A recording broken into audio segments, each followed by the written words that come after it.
Welcome बच्चों। आज हम इस वीडियो में पाठ नंबर 7 शिरीष के फूल उसके जो परीक्षा उपयोगी अन्य प्रश्न हैं वो करवाएंगे। यहाँ पर प्रश्न जो हैं वो परीक्षा उपयोगी हैं।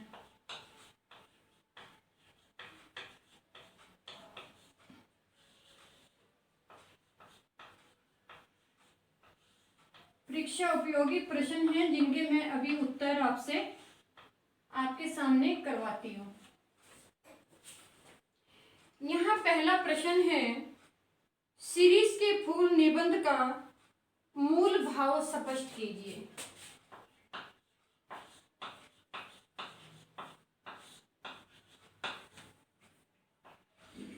शिरीष के फूल का मूल भाव निबंध का, शिरीष के फूल निबंध का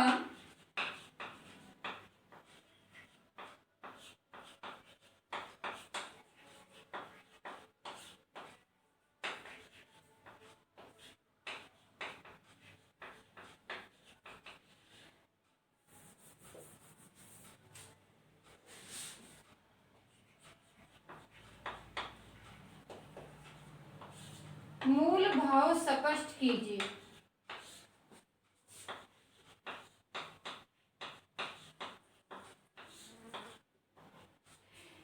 शिरीष के फूल, जैसा कि आपने कहानी ये निबंध पढ़ा है और इसका सार भी आपको पढ़ाया है, उसमें आपने अब तक देखा होगा शिरीष के फूल की क्या महत्ता है।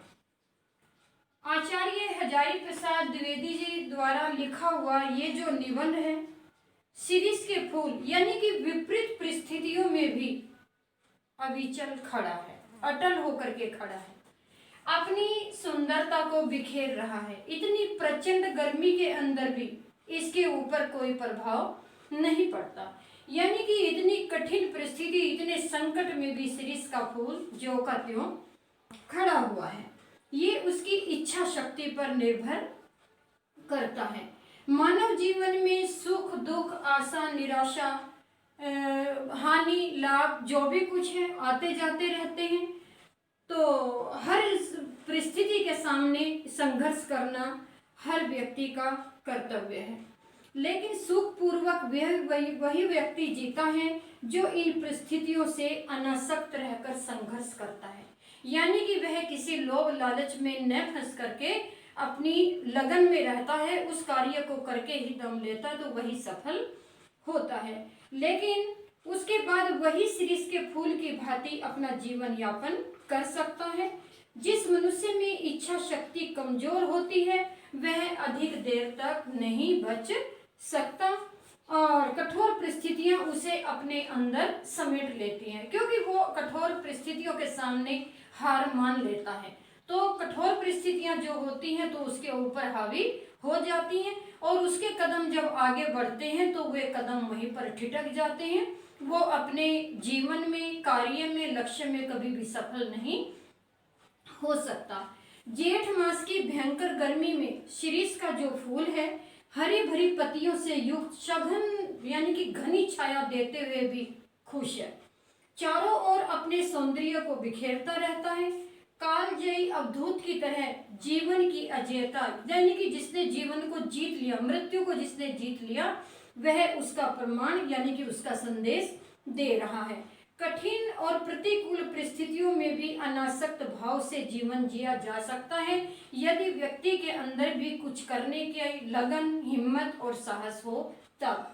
बशर्ते जीने की इच्छा होनी चाहिए। कबीरदास और कालिदास संसार के महान पुरुष थे जिन्होंने अपने आप को जीने की राह स्वयं बनाई। शिरीष के फूल की तरह वे भी प्रतिकूल परिस्थितियों में संघर्ष करते रहे और जीवन भर संघर्ष करते करते वे कभी भी विकट परिस्थिति के सामने झुके नहीं हैं। संघर्ष करते हुए उन्होंने संसार को जीवन जीने की प्रेरणा दी है। आगे लेखक भी अभी कहता है कि शिरीष के फूल जहाँ कोमल होते हैं वहाँ उसके फल बहुत कठोर होते हैं। वे वसंत आने पर भी नहीं झड़ते, परंतु शाखाओं पर हवा में खड़खड़ की आवाज करते रहते हैं। वे बूढ़े नेताओं की तरह होते हैं, जैसे बहुत बूढ़े नेता होने पर भी वे अपना स्थान नहीं छोड़ते जब तक कि कोई वहां नया आकर उन्हें धक्के मारकर बाहर न निकाल दे, तो वे वहीं के वहीं बने रहते हैं।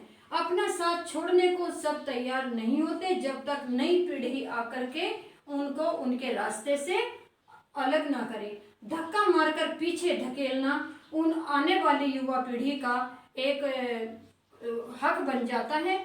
संदेश दिया है कि प्रत्येक मनुष्य को अपनी स्थिति और अवस्था को समझना चाहिए। पुराने पत्ते जब झड़ते हैं तो उनके स्थान पर नए पत्ते आ जाते हैं।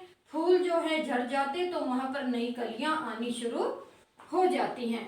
संसार में बुढ़ापा और मृत्यु दोनों शाश्वत है, क्योंकि ये दोनों प्रक्रिया एक सिक्के के दो पहलू की तरह है। जीवन है तो मृत्यु भी है, और दोनों पर्याय एक दूसरे के, यानी कि दोनों स्थितियों में हर प्राणी को गुजरना पड़ता है। दोनों शाश्वत हैं।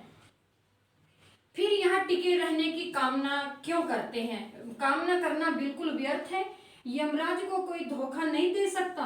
लेखक ने मनुष्य को शीरीष के फूल के माध्यम से प्रेरणा दी है कि प्रत्येक मनुष्य को सुख दुख रहते हुए भी हार नहीं माननी चाहिए। वायु जैसे शीरीष वायुमंडल से अपने लिए भोजन यानी कि जीवन का रस प्राप्त करता है, उसी प्रकार महात्मा गांधी ने भी अपने जीवन वातावरण से ही अपने जीवन का रस ग्रहण किया था।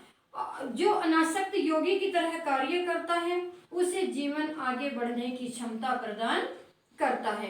कालिदास की सौंदर्य चेतना, कबीर दास की फक्कड़ अनासक्त मस्ती, सुमित्रा नंदन पंत की अनासक्ति और गांधी जी की कोमलता कठोर शीरीष के फूल के समान ही रही है।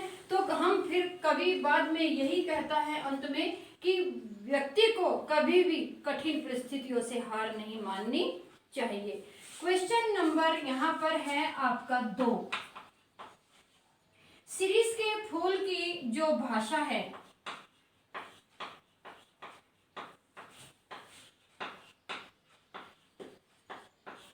शीरीष के फूल निबंध की भाषा शैली कैसी है?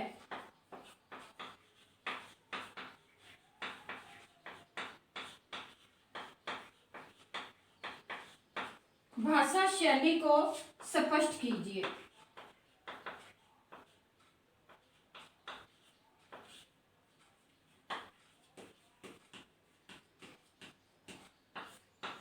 कैसी उनकी भाषा शैली है? शीरीष के फूल हजारी प्रसाद द्विवेदी जी का एक ललित निबंध है। यह निबंध भाषा शैली की दृष्टि से अत्यंत उच्च कोटि का है। इनकी भाषा भावों को व्यक्त करने में पूर्ण सार्थक है। तत्सम अरबी, उर्दू, फारसी बोलचाल की भाषा के शब्दों का प्रयोग हुआ है।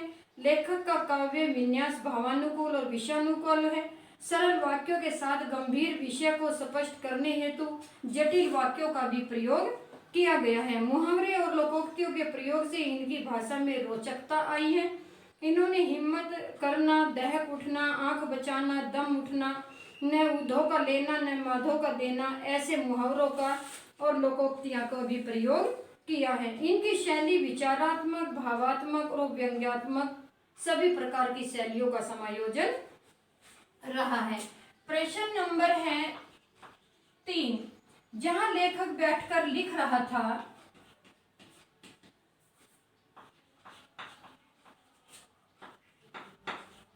जहां लेखक बैठकर लिख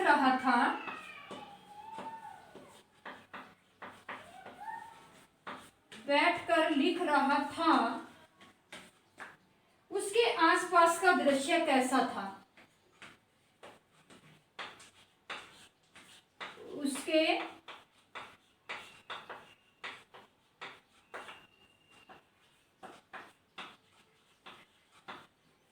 उसके आसपास का दृश्य कैसा था? पाठ के आधार पर आपने देखा है कि जहां पर कवि लेखक बैठ करके लिख रहा था वहां चारों ओर शीरीष के फूल थे। आगे पीछे दाएं बाएं शीरीष के फूल, अनेक बड़े बड़े पेड़ थे जो जेठ की जलती दोपहरी में भी फूलों से लदे हुए और सुगंध के साथ छाया प्रदान कर रहे थे। यहाँ पर प्रश्न नंबर है 4 आपका। गर्मियों में फूलने वाले किन पेड़ों की गणना लेखक ने की?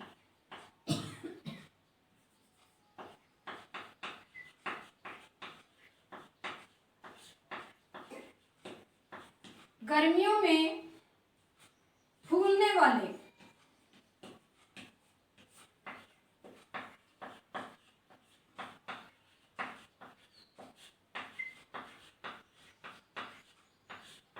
किन पेड़ों की गणना लेखक ने की?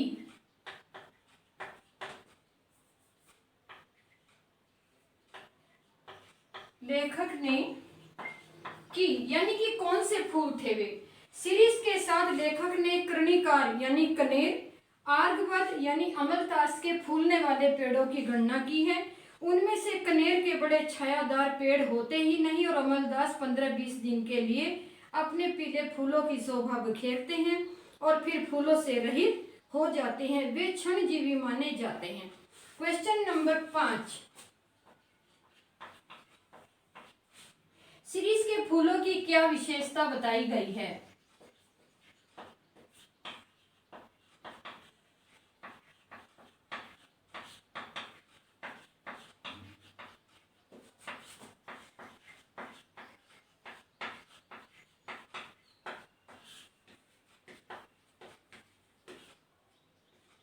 बताई गई है। यहाँ पर सीरीज के पेड़ों का फूल वसंत मास में आने शुरू हो जाते हैं और आषाढ़ मास तक फले फूलते रहते हैं।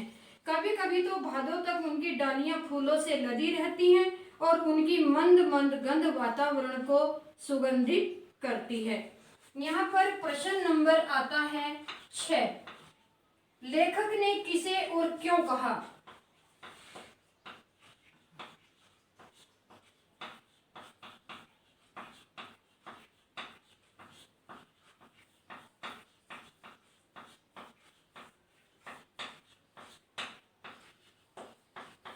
लेखक ने किसे और क्यों कहा कि ऐसे दुमदारों से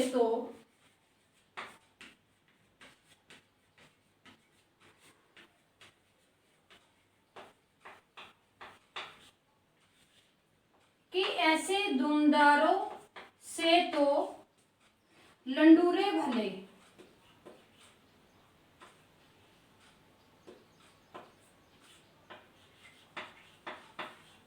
लंडूरे भले ये कवि ने किसके लिए कहा है?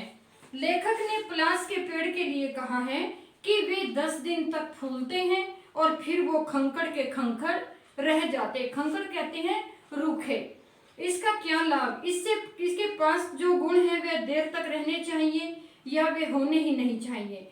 कोई दुमदार सुंदर पक्षी पंख प्राप्त कर कुछ दिन शोभा दिखाता है, नाचता है, आकृष्ट करता है और फिर उसके पंख झड़ जाते हैं, वह पूंछ कटा हो जाता है, तो उसका क्या लाभ? तो इसी प्रकार कब यहाँ पर लेखक ने कहा है दुमदारों। दुमदारों कहते हैं जिनकी दुम होती है या गायब हो जाती है और फिर बाद में पूंछ कटा हो जाता है, तो उसका क्या लाभ? यदि कोई पंखहीन है तो वह ऐसा ही है, कम से कम उससे क्रूरता का पता तो नहीं चलता।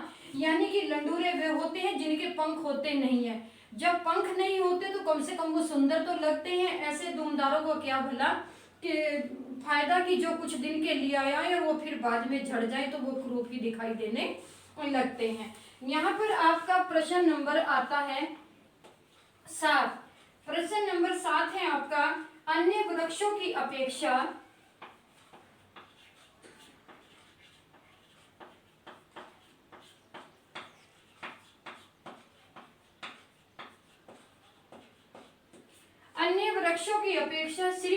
सीरीज के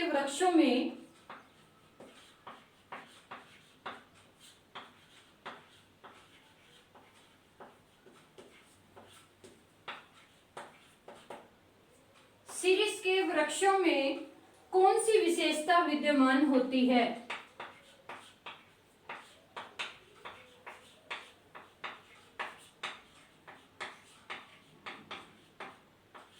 कौन सी विशेषता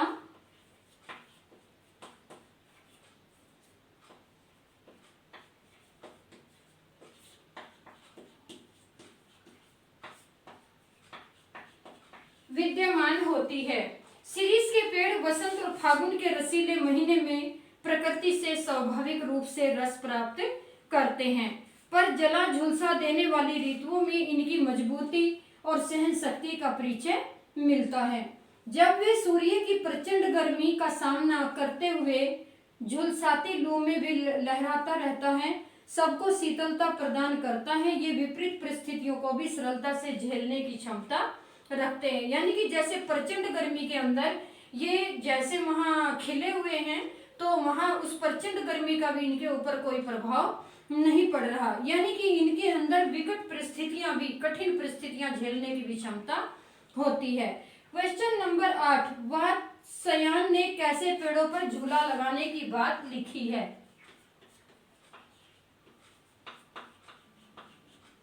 वात्स्यायन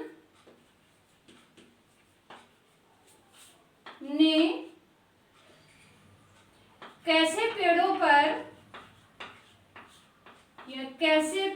पर झूला लगाने की बात कही है?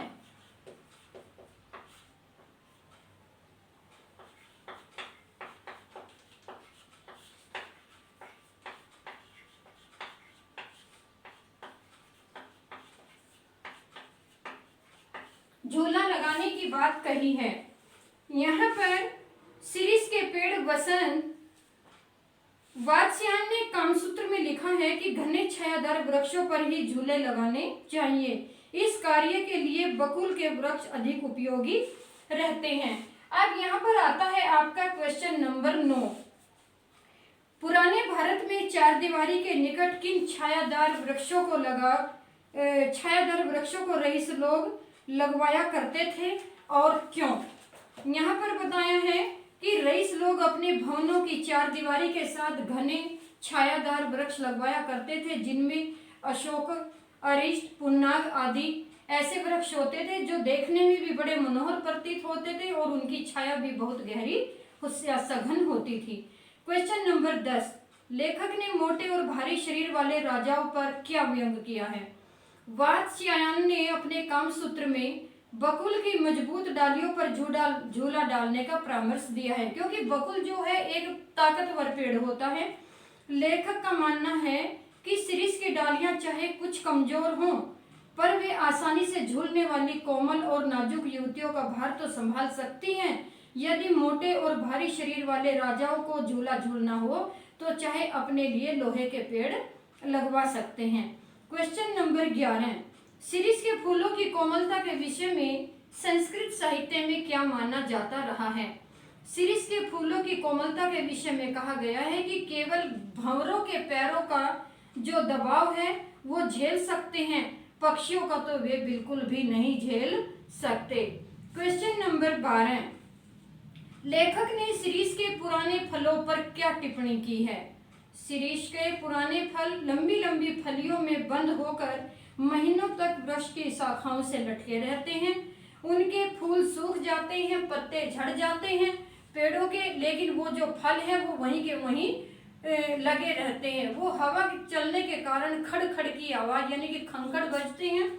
और ऐसे जो फल हैं वो देश के अंदर ढीठ नेताओं का प्रतीक है, क्योंकि उम्र ज्यादा होने के साथ भी वो अपनी जगह नहीं छोड़ पाते। वो अपनी जगह तब तक नहीं छोड़ पाते जब तक कोई युवा आकर के उनको वहां से धक्के मार करके ना निकाल दे, और तभी वो जगह छोड़ते हैं।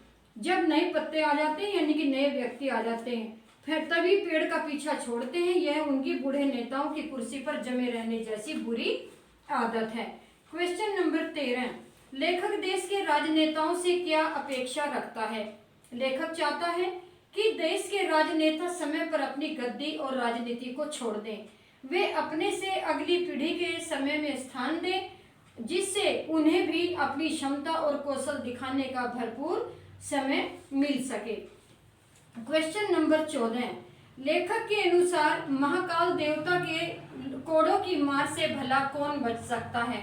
जो यमराज है, भला उनसे कोई आज तक बच पाया है? लेखक के अनुसार जो लोग ऊर्ध्वमुखी होते हैं, ऊपर की ओर बढ़ते हैं, वे महाकाल देवता के कोड़ों की मार से बच सकते हैं। यानी कि जो अच्छे कार्य करते हैं, मानव को अपने जीवन में सही मार्ग पर ही आगे बढ़ना चाहिए। जो मूर्ख यहाँ बने रहना चाहते हैं वे काल देवता की आंख से बचना चाहते हैं, लेकिन अंत में उनको मार पड़ती है। क्वेश्चन नंबर 15, लेखक ने शिरीष को अद्भुत अवधूत क्यों कहा है? शिरीष ऐसा अद्भुत अवधूत है जो किसी से हार नहीं मानता। किसी भी विकट परिस्थिति में, कठिनाइयों में वह कभी नहीं झुकता, क्योंकि उसके अंदर जीवन जीने की क्षमता है। जीवन जीने की जिस व्यक्ति के अंदर क्षमता होगी, अनासक्तता होगी, वही व्यक्ति अपने जीवन में आगे बढ़ सकता है।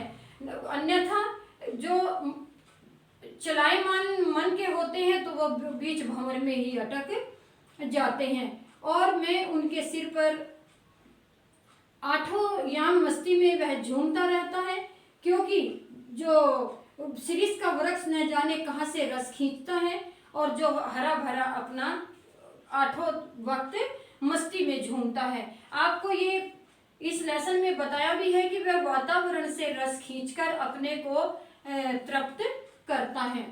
क्वेश्चन नंबर 16, कर्नाटराज की प्रिय जिजिका देवी के गौरवपूर्ण ढंग से क्या कहा था? कर्नाटराज की प्रिय जिजिका देवी ने कहा था कि एक कवि ब्रह्मा थे और दूसरे वाल्मीकि और तीसरे व्यास। एक ने वेदों को प्रदान किया, दूसरे ने रामायण दी और तीसरे ने महाभारत। इसके अतिरिक्त यदि कोई और कवि होने का दावा करता है तो मैं उसके सिर पर अपना बायां चरण रखती हूँ। राजा दुष्यंत शकुंतला के चित्र को बनाते समय क्या भूल गया था? राजा दुष्यंत जो है शकुंतला का जब उन्होंने एक चित्र बनाया और चित्र बनाकर उसके अंदर अधूरापन नजर आ रहा था, तब कवि लेखक ने देखा कि मैं कुछ भूल गया, लेकिन उसको याद नहीं आ रहा था। अंत में उसका ध्यान उसके कानों की ओर गया और उन्होंने देखा कि मैंने शकुंतला के कानों में शिरीष के फूल तो लगाए नहीं। तब उन्होंने उसके कानों में शिरीष के फूल लगाकर उसके चित्र को पूरा किया।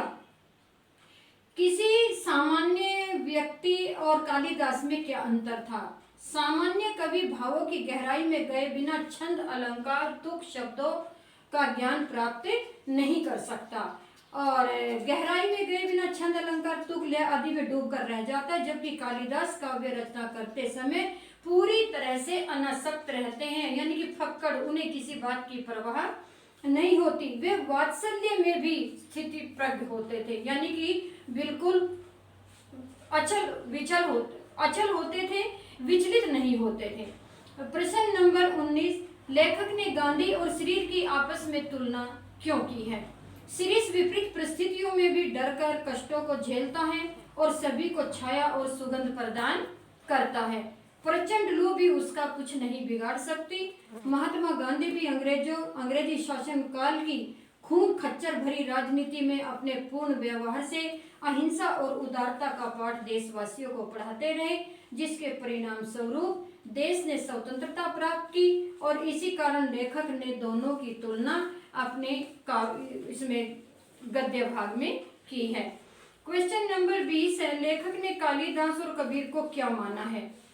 लेखक ने कालिदास को अनासक्त योगी माना है, जबकि कबीर को शिरीष की तरह मस्त, बेपरवाह पर सरस और मादक माना है। बच्चों, यहाँ पर आपको जो ये परीक्षा उपयोगी आपके 20 प्रश्न थे, ये मैंने अभी आपको बताए हैं। आपकी जो आपने पाठ पढ़ा है ये वहाँ से भी आपको मिल जाएंगे, अंडरलाइन इनको कर लेना।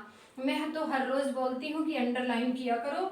अच्छा, ये प्रश्न आप अपनी उत्तर पुस्तिका में अवश्य लिखेंगे और साथ साथ में याद भी करेंगे।